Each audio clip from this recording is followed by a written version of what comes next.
This is the Elsie's River Community Clinic. It's servicing an impoverished working-class community just outside Cape Town. It's also a community with a high prevalence for HIV and TB.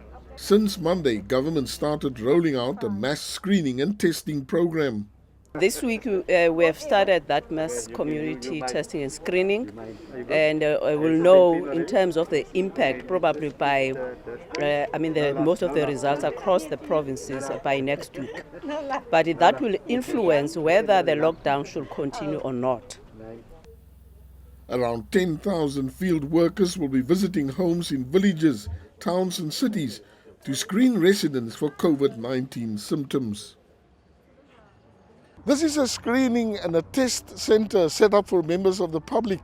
And your first stop is right here, where you have to fill in a questionnaire. And here they put 5 questions to you. And if you answer yes to any of those questions, you'll then be sent to this van for a proper test.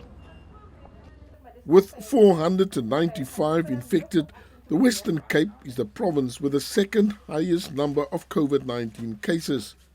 So far, 4,000 have been screened in this province and 250 tested.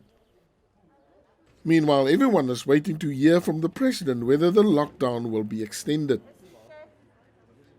We will be able to make a proper, if you like, scientific assessment in a few days' time to see how well this lockdown is serving the people of our country. But what I can say, if we had not locked down South Africa as we have, I can tell you without any shadow of doubt that the infection rate in South Africa would have been a lot higher than what we have. With testing still limited, the apparent rate of increase in infections in South Africa has remained relatively low, but health experts warned against a premature suspension of the lockdown. With my colleagues from the Brazil, Russia, India, China and South Africa, we are in it in order to make it a point that we fight it. The national lockdown is due to expire on the 16th of April, but many countries have opted for an extended lockdown period. Johan Abrams for BRICS TV in Cape Town, South Africa.